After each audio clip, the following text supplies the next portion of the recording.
क्या महामारी की स्थिति में भी विपक्षी पार्टियां वोट बैंक जुटाने की कोशिश में लगी हुई हैं? आपको लगता है ऐसा? जब प्रवासी मजदूरों का मामला आया और प्राथमिकताओं की तय करने की बात आई, तो भारतीय जनता पार्टी की केंद्र की सरकार पूरी तरह से विफल साबित हुई और उसने ये दिखाया कि हम गरीब विरोधी पार्टी हैं, हम अमीरों के पक्ष में खड़े रहने वाली पार्टी हैं।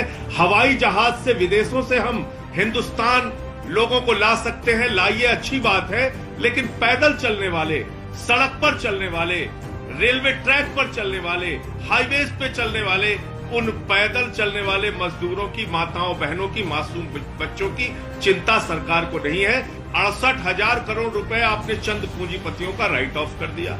2.5 लाख करोड़ रुपए आपने पिछले साल पूंजीपतियों का राइट ऑफ कर दिया।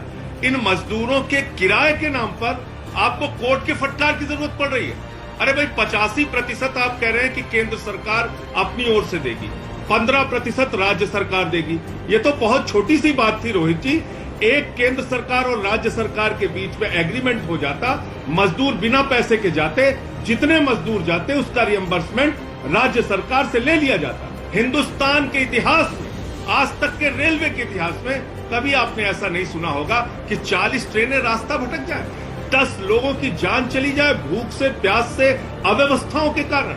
आपकी 2 दिन में पहुंचने वाली ट्रेन 9 दिन में पहुंच रही है। जो ट्रेन पटना पहुंचनी चाहिए वो पुरलिया पहुंच जा रही है। जो ट्रेन बस्ती पहुंचनी चाहिए वो गाजियाबाद पहुंच जा रही है। जो ट्रेन दरभंगा पहुंचनी चाहिए वो कहीं और पहुंच जा रही है। ये आपके रेलवे का इंतजाम है। रेल मंत्री पूरी तरीके से फेल मंत्री साबित हुए हैं और उसके ऊपर केंद्र सरकार न कोई कार्रवाई करने को तैयार है, न कोई एक्शन लेने को तैयार है। आपने कहा कि केंद्र सरकार बिल्कुल मदद नहीं कर रही है। केंद्र सरकार ने तो बिल्कुल हम लोगों को ऐसे छोड़ दिया, और खासतौर पे जिन राज्यों में बीजेपी की सरकार नहीं है उनके साथ तो मतलब हद ही कर दी बीजेपी ने। आप जो आंकड़े आपके सामने है उसको मानिए, और उसपे अरविंद केजरीवाल जी, दिल्ली के उप मुख्यमंत्री, ने भी कहा था 17,500 करोड़ रुपए आपने आपदा राहत के नाम पे बांटा कि इस आपदा से निपटने के लिए राज्य सरकारों को हम मदद देंगे। आप सुधांशु जी से ही पूछ लीजिए, 17.5 रुपए भी दिल्ली को नहीं दिया। तो क्या ये एक राज्य सरकार के साथ भेदभाव नहीं है? क्या आपकी बात से मैं ये समझ लूं कि ममता बनर्जी, उद्धव ठाकरे या और जो भी गैर बीजेपी मुख्यमंत्री हैं अरविंद केजरीवाल के अलावा, वो सब गैर जिम्मेदार हैं क्योंकि वो इस तरह की आवाजें उठाने लगा था? नहीं, गैर जिम्मेदार कहां है? अपने अपने राज्यों में अपनी जिम्मेदारी का निर्वहन कर रहे हैं। लेकिन अगर उस राज्य सरकार को ट्रेन के मामले में रोज घेरा जाएगा तो वो राज्य सरकारें जवाब नहीं देंगी क्या रोहित जी? जब आप दिन रात बंगाल महाराष्ट्र और यहाँ इनकी भारतीय जनता पार्टी की दिल्ली का जो नेतृत्व है वो दिल्ली सरकार को रोज रोज टारगेट करेगा, तो आप क्या चाहते हैं कि हम अपना पक्ष भी नहीं रख सकते? ठीक है, आज आप बताइए कि इनके सहयोगी दल के नेता ने आरएमएल हॉस्पिटल की वीडियो डाली और अरविंद केजरीवाल को आरोपित कर रहे हैं। आरएमएल केंद्र सरकार का हॉस्पिटल, ठीक है, आरोपित आप कर रहे हो केजरीवाल जी। तो आप देखिए किस प्रकार की भावना है। वैसे दिल्ली में आप उपवास करा रहे हो अपने सांसद से वैसे हमारा विरोध करने के लिए। आपको लगता है लॉकडाउन की पूरी प्रक्रिया फेल हो गई जैसा राहुल गांधी ने कहा? दुनिया के टॉप के 10 देशों में आप देखेंगे कि 2 ऐसे देश हैं जहां पर केस हमसे ज्यादा हैं लेकिन मृत्यु भी हमसे कम है। बाकी देशों में केस हमसे ज्यादा है और मृत्यु हमसे कई गुना ज्यादा हुई है लोगों की वहां पे। तो इस दृष्टि से अगर आप देखेंगे लोगों का जीवन बचाने की दृष्टि से, तो उसमें कहीं ना कहीं भारत कामयाब रहा है, भारत की सरकार कामयाब रही है। राज्य सरकारें, केंद्र सरकार, उसमें सब अपने अपने स्तर पे प्रयास उनका रहा है और ये हमारे लिए एक संतोष की बात जरूर हो सकती है। लेकिन केसेस बढ़ने की जहां तक बात है रोहित जी, इस समय हम लोग टॉप 10 कंट्रीज में मैं समझता हूं पहले दूसरे नंबर पे आ गए, जहां ये तो फिर वापस वहीं आना पड़ेगा। अरविंद केजरीवाल तो कहते हैं कि जीवन सामान्य कीजिए, केस तो बढ़ेंगे ही बढ़ेंगे। अब इसके साथ जीने की आदत डालिए। आप कह रहे हैं क्योंकि केसेस बढ़ गए इसका मतलब हमारा फेलियर है बहुत बड़ा। हाँ, ये बिल्कुल ठीक मैं कह रहा हूं, उन्होंने बिल्कुल सही कहा। तो दोनों बातें कैसे सही हो सकती हैं? कोरोना से बचने के जो नियम है उसका पालन करते हुए जिंदगी को आगे बढ़ाना पड़ेगा। लॉकडाउन कोई अंतहीन प्रक्रिया नहीं हो सकती, लॉकडाउन कोई अंतहीन समाधान नहीं हो सकता है। आपको जो लॉकडाउन के नियम है उसमें चाहे मास्क लगाना हो, चाहे सैनिटाइजर यूज करना हो, और वो चाहे सोशल डिस्टेंसिंग का पालन करना हो, इन नियमों का पालन करते हुए जिंदगी को आगे बढ़ाना होगा।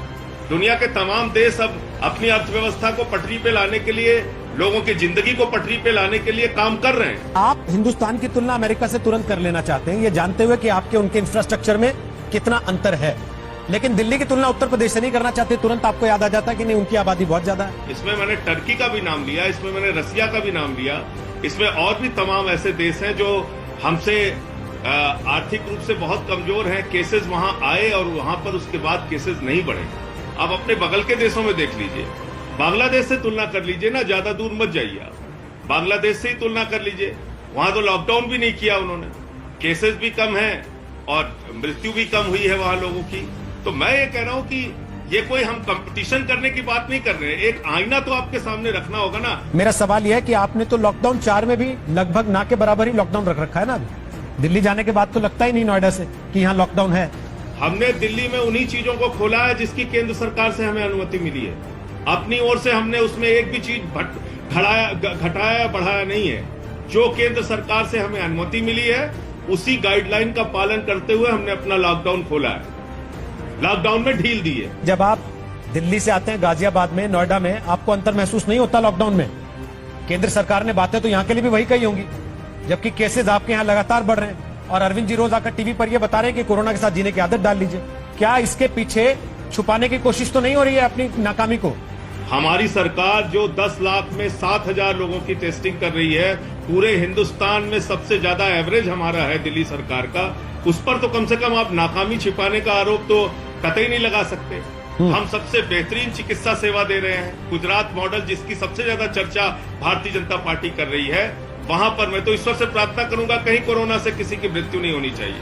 लेकिन जो लोग राजनीति करते हैं उनके लिए जवाब ये भी है कि वहां पर आज सबसे ज्यादा देश में मृत्यु दर है, 6% मृत्यु दर है कोरोना संक्रमित मरीजों की।